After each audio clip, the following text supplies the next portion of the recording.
Well, I was in the cinema last night, and as I came in, there was a big queue, and as I came in, there was people there, taking your ticket, showing you to your seat. Now, when did it happen that I was no longer able to find my own seat at the cinema? Why is it that I can go in the daytime, I can find I'm left to fend for myself? But now it seems that on a Friday night there's so many stupid people out there who can't find their decent seat. No, I think that is policing. I think that's to stop people thinking I'll just sit here and having to deal with it themselves. Because, I mean, if someone was in my seat, even if there was another seat, I'd go, well, no, that's mine. I want lots of policing in social occasions. I want to go into a pub and go, that is too loud, that music. Those people are too annoying, they're standing up, they're too annoying. I remember being in the cinema once and seeing a guy, he was a big fat guy again, he had popcorn, the hot dogs, the Coke, right, and he had it balanced on this little wall that was sort of separating parts of the cinema, and he was a big fat guy on there, just sat there, I was watching, I think it was Beetlejuice I was watching, and some local hard nuts, they were on the same row, they started kicking the little wall to knock his food off, and I thought, brilliant. Oh no! I think you want to bully fat people. Yeah. Play a record, Carl, it's getting really nasty now. Can I pick on you? 50 Cent, in the club. On XFM 104.9. I'm Ricky Gervais. With me, Steve Merchant and Karl Pilkington. Still arguing, this time about having help from your mum and dad. What do you think, Karl? No, I'm not. I don't want this to turn into some sort of wacky type thing where we're pretending we're arguing. Yeah. Well, we're not pretending. We're not pretending, you are arguing. Yeah, I know what people will think we're messing about.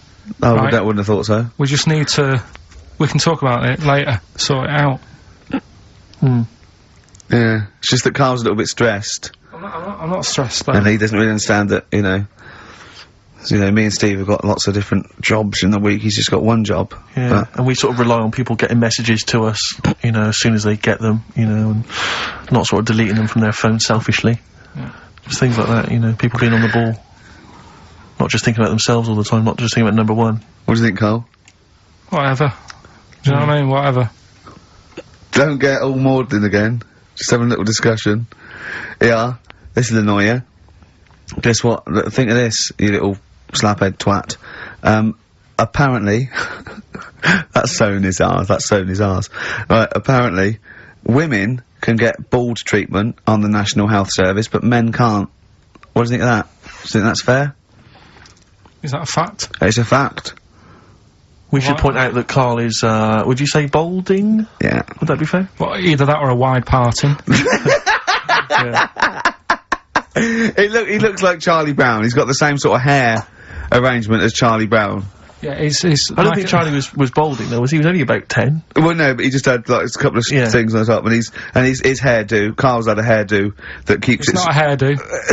No. What is it then? What is it? It just happened, I've told you.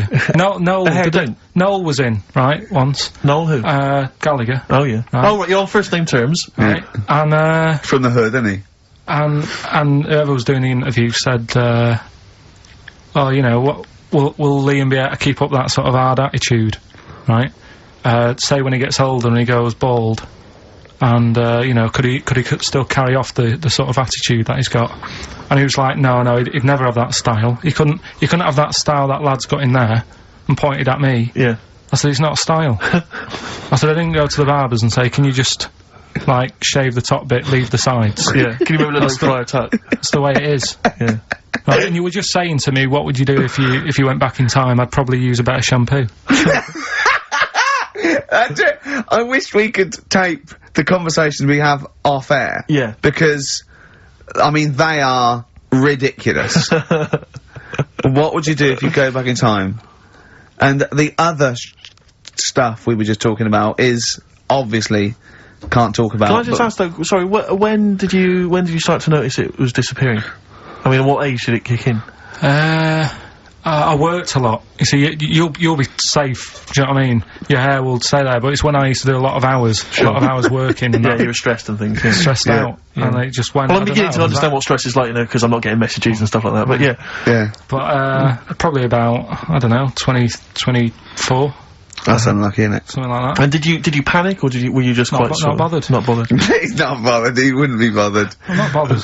But I don't think, for someone who doesn't care about going bald, or war, or SARS, or anything, you don't have to get stressed on a Saturday between 1 and 3. To be fair, you are worse than all those things. SARS has got nothing on you when you're in the right mood. But why is it alright for women then to, you know, have a wig, but I couldn't have one if I wanted one? Well, it's not a wig, they get bald treatment, they actually can get their hair replaced on the National Health, which might be anything, I suppose. Which might be wigs, which might be transplants. I mean, the only cure for baldness is a transplant, which they literally take, follicles. They can get down to individual follicles now from the back of your neck, and, you know, it takes a long time. And, you know, But people will know anyway, won't they? I don't know when it starts, though. I don't know when it starts. Like, now, if you started wearing a wig, people go, well, you're wearing a wig because you were bald yesterday. Yeah. You can't start thinking, right, I'm gonna go bald in a year, I'll start wearing a wig now. That's the thing to do, isn't it? It is really, if you're that bothered, but I wasn't. I just thought, right, it's losing it a bit, shaved a lot off. But did you know you had that round head underneath it? Did you know it was gonna be that funny, though? You presumably worn a wig, wouldn't you, if you'd have known? Because I've never seen a head that round. I think the barber, when they did it, right, the woman said, you can pull that off, you've got a good shaped head for having it shaved. She said, that's a good head. Yeah, she looks like a tennis ball. You look like a tennis ball when you haven't shaved. She said if you can pull it off, she said that's like a good thing to see if someone's good looking. If they can have a bald head, it's like Sinead O'Connor, yeah, right? She can pull it off. There's those sort of things. Do you know what I mean? Telly Savalas. No, but that's like one of the things. If you look good with a bald head, that means you're pretty good looking. Yeah, yeah. And if you can wear a bicycle helmet and look good, that's another thing that, like, you must be pretty good looking to pull that off. But who have you seen in the bicycle helmet that you think's good? Who have you seen in the bicycle helmet and thought, oh god, they must be good looking in the bicycle helmet? Well, Everyone that's what I'm saying. bicycle helmet. Who? No one looks good, do they? Really? It's not the bicycle So, helmet. would you say Brad Pitt would look good in the bicycle helmet? Well, I don't know. I'll have to see. But I'm just saying that's like one of the two things, really. That's. And what blokes do you think look good bald? Who do you think would look good bald? Don't know. Give me some names and I'll tell you whether they'd be all right if they're bald. George Clooney. No, I don't think he does. I don't think he would do. Who else? Well, this could run and run. Al Pacino. Yeah, he could probably pull it off. He'd probably look all right. Do you think he looks alright with hair then? Yeah. Oh. Well done, Rick. Sony award-winning stuff. Play a record. And then the guy going, oh, he's stressed. He's stressed. Wild Wild Horses by the Rolling Stones on XFM 104.9. I'm Ricky Gervais with me, Steve Merchant and Karl Pilkington, little bald-heady Karl Pilkington. You quite like being bald, don't you? Like No fuss. Like I say, you know, I'll probably won't age for a bit now. Won't age for a bit? What do you mean you won't age for a bit? Because I already look quite old. I don't think so. Not with a hat on, you look really young. Yeah. Hmm.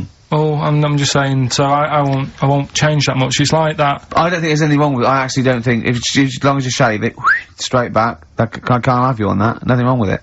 But that kid who had that aging disease, just shave her head. And she wouldn't age that fast anymore. Do you know what I mean? So this is the 5-year-old girl who had an awful disease where... Well, we don't know much about it, to be fair. No, we just know that you fell in love with the title of the programme, the girl that was older than her mum, right? And you were annoyed that people wouldn't serve her fags and alcohol. If she's, you know, she's living like an 8-year-old, let her have a fag. Doesn't that sum up this show, though? Carl's comment, we don't know much about it. Yeah. We're still willing to make comments about it, to discuss it in length and possibly make crass jokes, even though we're ill-informed, as ever. Yeah. Right, well, here's something for you, right? Go on. This is what I wanted to tell you about, right? Me. Yeah, face transplants. There's some kid somewhere, right, who had a bit of an odd-looking face. Right? A bit of a what? Bizarre-looking face. Yeah. And, there's a doctor somewhere who said I can sort that out for you. Right? Sure. And basically what they do is they've got to get a face off a dead person. Right. Sorry, just, in this documentary you saw, did this documentary feature, say, John Travolta and Nicolas Cage? was it that documentary you saw? Alright, listen, you see... Go on. So, okay, no, so you can't get a face of a dead person, yeah, go on. Sorry to dismiss the idea of face transplants out of hand, but go on. So, yeah, it's got to be a face of a dead body that isn't older than, like, 4 hours old, Right. before I was dead, whatever. They can take it off, fit it on the new face. It makes sense. But it's not just your face that you lose it, but it's the muscle tissue and bones, isn't it, when it's like disfigured? It could be through fire or whatever, or disease or so they can't just literally plonk a face on, they have to do something else, don't they? You're asking Carl like he's gonna know. I forgot then. He looked at was that in Russian? Yeah. I wish we could get him on telly just to show the look on his face when I said that. Yeah. It was brilliant, wasn't it? It was, you know when you go to a cat, hey, we want some food then? And he just looks at you and he goes, it's almost like he can understand what we're saying. Go on. It's like if you had been caught holding a mallet over a dead body by the police. What I'm saying is, it would sort of work, yeah. If you peeled your face off and put my face on it, oh my god, why don't you and Steve, for an experiment, swap faces? And the great thing is, I wouldn't age. Yeah. Would you do that if it was safe? I think I'm getting the rough deal here, though. To be honest. Yeah. Well, no, you get some money back. It'd be part exchange. I mean, it would, it's like you'd make up the difference just to wear your brilliant face for a week. But the doctor was saying how, it's not complicated. He said the worst thing is something about, the people who were related to the dead person. It's a bit weird for them still seeing the face of someone they know walking about when they're dead. Yeah, I can see that would be odd, yeah. I love you, Carl. You are brilliant. Honestly, you're never a dull moment. It doesn't matter whether you're talking or I'm squeezing your head. I'm never bored. I never go, oh, that's enough, Carl. Do you know what I mean? I had battling tops, I got bored. It's like computer games, you think it's the best game in the world, and someone goes, how are you getting on with Tomb Raider? You go, oh, I don't play it anymore. I go, how's Carl? I go, he's brilliant. He's brilliant. I was squeezed it yesterday, I was squeaking in his face, I got him down to the ground, he said this, he said that. I'm never bored with you. Do you know what I mean? It's brilliant. I'd like to rent you out to people. See me, I'm different. I would happily leave him now in the bottom of the cupboard.